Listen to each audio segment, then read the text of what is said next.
안녕하세요. 청소년 큐티 김영숙입니다. 5월 9일 목요일 말씀을 버린 유다의 최후 이사야 5장 24절에서 30절 말씀입니다. 말씀을 멸시한 자들 24절 말씀입니다. 이로 말미암아 불꽃이 구루터기를 삼킴같이 마른 풀이 불 속에 떨어짐같이 그들의 뿌리가 썩겠고 꽃이 티끌처럼 날리리니 그들이 만군의 여호와의 율법을 버리며 이스라엘의 거룩하신 이의 말씀을 멸시하였습니다. 그러므로 여호와께서 자기 백성에게 노를 바라시고 그들 위에 손을 들어 그들을 치신지라. 산들은 진동하며 그들의 시체는 거리 가운데에 분토같이 되었도다. 그럴지라도 그의 노가 돌아서지 아니하였고 그의 손이 여전히 펼쳐져 있느니라. 아멘. 달려오는 대적들 26절입니다. 또 그가 기치를 세우시고 먼 나라들을 불러 땅끝에서부터 자기에게로 오게 하실 것이라. 보라, 그들이 빨리 달려올 것이로되 그 중에 곰핍하여 넘어지는 자도 없을 것이며 조는 자나 자는 자도 없을 것이며 그들의 허리띠는 풀리지 아니하며 그들의 들매끈은 끊어지지 아니하며 그들의 화살은 날카롭고 모든 활은 당겨졌으며 그들의 말굽은 부싯돌 같고 병거 박히는 해오리 바람 같을 것이며 그들의 부르짖음은 암사자 같을 것이요 그들의 소리지름은 어린 사자들과 같을 것이라. 그들이 부르짖으며 먹이를 움켜 가져가 버려도 건질 자가 없으리로다. 그날에 그들이 바다 물결 소리같이 백성을 향하여 부르짖으리니 사람이 그 땅을 바라보면 흑암과 고난이 있고 빛은 구름에 가려서 어두우리라. 아멘. 본문 요약입니다. 여호와의 율법을 버리고 말씀을 멸시한 유다 백성에게 심판이 임합니다. 산이 진동하고 시체가 거리에 넘쳐나도 하나님은 노를 거두지 않으십니다. 손을 들어 이방 나라들을 불러 유다를 멸망시키실 것이며 유다 땅에는 흑암과 고난 어둠이 있을 것입니다. 질문하기, 묵상하기, 적용하기, 기도하기. 말씀 이야기입니다. 24절에서 25절입니다. 유다 백성은 탐욕과 방탕함, 거짓 때문에 화를 입습니다. 온 나라가 멸망에 이르는 이유는 그들이 하나님의 말씀을 멸시하고 여호와의 율법을 버렸기 때문입니다. 질투하시는 하나님은 유다 백성을 얼마나 사랑하셨던지 그들이 배신하자 진노하시며 손을 들어 그들을 치십니다. 전쟁으로 사방이 진동하고 거리에 시체들이 가득해도 심판을 거두지 않으십니다. 하나님의 말씀에 순종하는 것이 얼마나 중요한지를 보여주시는 대목입니다. 내가 말씀을 듣고도 멸시하며 내 마음대로 행동할 때 심판으로라도 주께서 찾아오시는 것이 사랑이며 축복입니다. 26절에서 30절입니다. 하나님의 깃발을 들어 신호를 보내시자 먼 곳에서부터 이방 나라들이 유다를 공격하려고 빠르게 달려옵니다. 그들은 지치지 않는 체력으로 말을 힘차게 몰며 정확한 자세로 활을 쏘아 유다를 공격합니다. 울부짖는 사자처럼 무자비하고 잔혹한 나라들의 유다가 짓밟혀도 그들을 환란에서 구할 자가 없습니다. 참혹한 전쟁으로 그 땅에 흑암과 고난이 가득할 것입니다.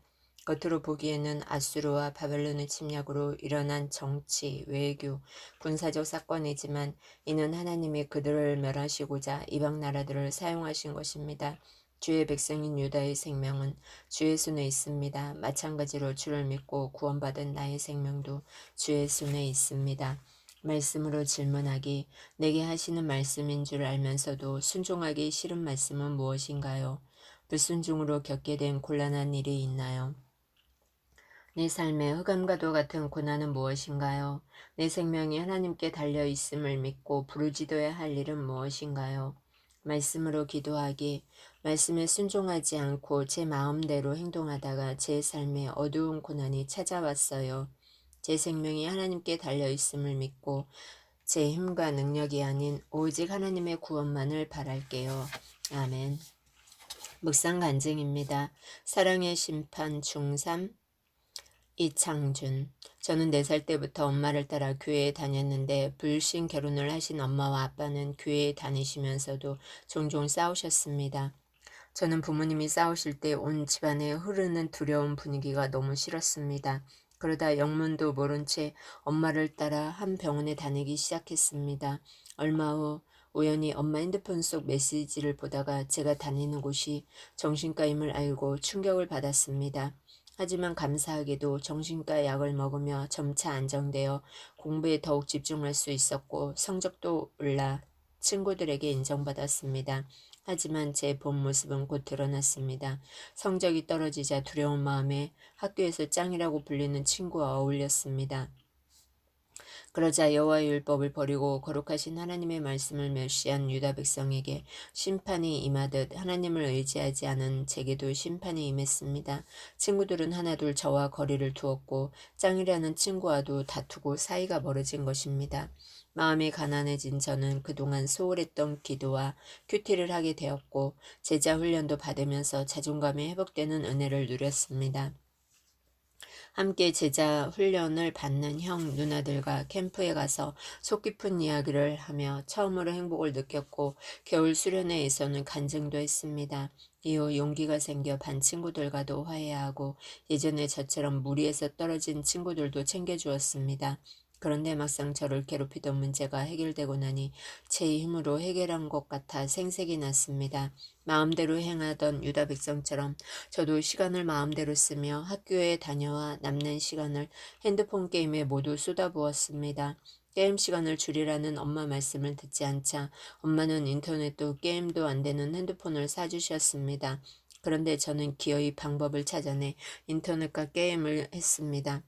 시험 기간 내내 핸드폰만 하다가 결국 시험을 망치고 말았습니다. 심판이 임하여 온 유다가 어두웠던 것처럼 제게도 어둠이 임한 것입니다. 엄마와의 싸움이 커져 가출했다가 하나님의 보호하심으로 수중에 돈이 없어서 아빠를 만나 조용히 집에 들어온 적도 있습니다. 오늘 말씀을 묵상하며 하나님의 말씀에 귀 기울이지 않은 것이 얼마나 큰 죄인지 깨닫습니다. 그동안 마음대로 살아온 것을 회개합니다. 이제 말씀대로 행하고 부모님 말씀에도 순종하는 하나님을 기쁘시게 하는 자녀가 되기를 소망합니다. 적용하기. 엄마와의 약속을 지켜 핸드폰을 저녁 10시 반까지만 하겠습니다. 공부하는 동안에는 핸드폰을 꺼두겠습니다. 청소년 여러분, 오늘도 행복한 하루 되시기 바랍니다. 청소년 큐티 김영숙입니다. 감사합니다.